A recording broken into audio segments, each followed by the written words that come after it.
மக்களே, எல்லாம் எப்படி இருக்கீங்க? நீ என்ன பண்ணா மச்சான்? நீ என்ன பண்ணா? இப்படி இருந்த நம்ம இடத்த நம்ம பக்காவா மாத்த போறோம். அக்கா வராங்க அக்கா நாங்க செய்வோம்டா அக்கா. அதுக்கு முன்னாடி அந்த இடத்த கிளீன் பண்ணணும். சும்மா வெட்டியா உட்காந்துக்கிறேன்னு சொல்லிட்டு இந்த வேலையை ஒண்ணு நான் பண்ணல. நம்ம கிட்ட இப்போ நிறைய தாயாடு இருக்குது. நிறையனா ரொம்ப இல்ல, ஒரு 15 தாயாடு இருக்கும். ஒரு 3-4 ஆடு இப்போ குட்டி போட வேண்டியதா இருக்கு. கடைசியா கூட நான் ஒரு வீடியோ போட்டிருந்தேன் பாத்தீங்களா? ஒரு குட்டி கூட கீழே விழுந்து கால் உடஞ்சிடுச்சு. அது எப்போ விழுந்ததுன்னே யாருக்குமே தெரியல. வீட்டுல இருக்கவங்க யாருக்குமே பார்க்கவே இல்லை. ஆனா அந்த ஹாஸ்பிட்டல் எடுத்துட்டு போகும்போது என்ன சொன்னாங்க, கீழே விழுந்து ஒரு வாரமாவது இருக்கும் அப்படின்னு சொல்லிட்டாங்க. ஆனா ஒரு வாரமா நாங்க யாரும் பார்க்கவே இல்ல. அது ஏன் நடந்தது, எப்படி நடந்தது, சீரியஸா எங்க யாருக்குமே தெரியல. என்னோட கெஸ் என்னன்னா, அங்க நிறைய விரவு இருக்கு. அந்த வீடியோல பார்த்தாலே உங்களுக்கு நல்லா தெரியும். அடுப்பு எரிய வைக்கிறதுக்காக விரவு எடுத்துட்டு வந்திருந்தோம். இப்போ மழை பெய்யுதுன்றதுனால எல்லா விரையும் தூக்கி அந்த மூலையா போட்டோம். மேபி அதுல எதனா காலை விட்டு மாட்டிச்சா அப்படின்னு தான் நான் நினைக்கிறேன். ஜப்பான்காரன் என்னென்னமோ கண்டுபிடிக்கிறா. நான் எதை கண்டுபிடிச்சிட்டு வந்துக்குது பாரு. அது இல்லம்மா, இந்த நாய்ங்க நைட் நைட் என்ன பண்ணுங்க, பில்லு திருடி சாப்பிடறதுக்காக ஓடியாருங்க. இப்ப எங்கன்னா தவறி எங்கன்னா கீழே விழுந்துருச்சா என்ன கதனே ஒண்ணும் புரியல. சரி, நடந்தது நடந்துருச்சு, இதுக்கு மேல நடக்கக்கூடாது. கரெக்டா? திரும்பவும் நடக்கக்கூடாதுன்றதுனால தான் இப்ப இந்த வேலையை நான் செஞ்சுக்கிறேன். மாதிரி நிகழ்ச்சி இதுக்கு முன்னாடி நிறைய நடந்திருக்குது. ஆனா இதுதான் ஃபர்ஸ்ட் டைம்.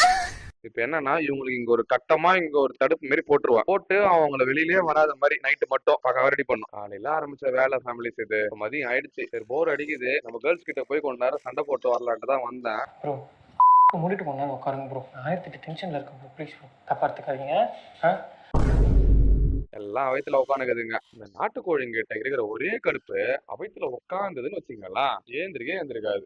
சில கோழிலாம் 2 மாசம் வரையும் உட்காண்டே இருக்கும் சும்மாவே. சரி, அவனுங்களை பார்த்து நல்லா வேலைக்கே ஆகாது, நமக்கு தலைக்கு மேல வேலை. நம்ம வீட்டுல ஒரு மாமரம் ஒண்ணு இருந்துச்சு. அது ஒரு வாட்டி இடி விழுந்து வீணா போயிடுச்சுன்னு வச்சுங்களா. சரி, எதுக்கு வேஸ்ட் அப்படியே கலகணும்ட்டு எடுத்துன்னு போய் மரவடியில போட்டு அதை பலவை மாரி செஞ்சு எடுத்துன்னு வந்துட்டோம். பலவையும் கொஞ்ச நாளைக்கு சும்மா தான் கிடந்ததுன்னு வச்சுங்களேன். சரி, ஆட்டுக்கு எடுத்து ரீப்பர் மாதிரி போட்டுடலாம், அதாவது பரன் மாதிரி நம்ம அறிவுக்கு தெரிஞ்சதை வச்சு ஒரு மாதிரி செஞ்சுட்டோம். இப்போ மாடுங்கெல்லாம் நச நசன்னு இருந்தா கூட அட்ஜஸ்ட் பண்ணி படுத்துங்க. ஆனா அந்த ஆடு இருக்குது பாத்தீங்களா, தர சுத்தமா இருக்கணும், இல்லன்னா அவங்க படுக்கவே மாட்டாங்க. நல்லா இருக்கிற இடத்த தேடி தேடி தேடி தேடி சுத்தி சுத்தி வருங்க. ஆடு வச்சுக்கிறவங்க கண்டிப்பா நோட் பண்ணிருப்பீங்க இந்த மாதிரி விஷயத்தெல்லாம். அந்த மாதிரி ஒரு 4 கிறுக்கு ஆடு என்கிட்ட இருக்கு. அவனுங்க இல்லாத வித்த காட்டணும் தெரியுமா, அவங்களுக்கு அது மட்டும்தான் இந்த வேலையே எனக்கு. இல்லன்னா கம்முனு என்ன தரையிலே கட்டி போட்டு போயிடும். நான் சீன் போடுவானுங்க. ஃபேமிலி, ஒரு வழியா நம்ம வேலை எல்லாம் முடிஞ்சிச்சு. ஓரளவுக்கு நம்மளால முடிஞ்சது பண்ணிட்டோம். இதுக்கப்புறம் நம்ம குட்டிஸால ஓடவும் முடியாது, ஒளியவும் முடியாது. சோ இப்ப நம்ம அந்த பரன் மாதிரி ஒரு 2 இடத்துல போட்டிருக்கோம். இங்க ஒரு 3 ஆடு கட்டிக்கலாம். இந்த இடத்துல வந்து ஆட்டெல்லாம் உள்ள ஒரு மாதிரி, அதாவது குட்டி மட்டும், பெருசெல்லாம் வெளில தான் கட்டுவோம். இந்த ரீப்பர் மாதிரி போட்டிருக்கோம்ல,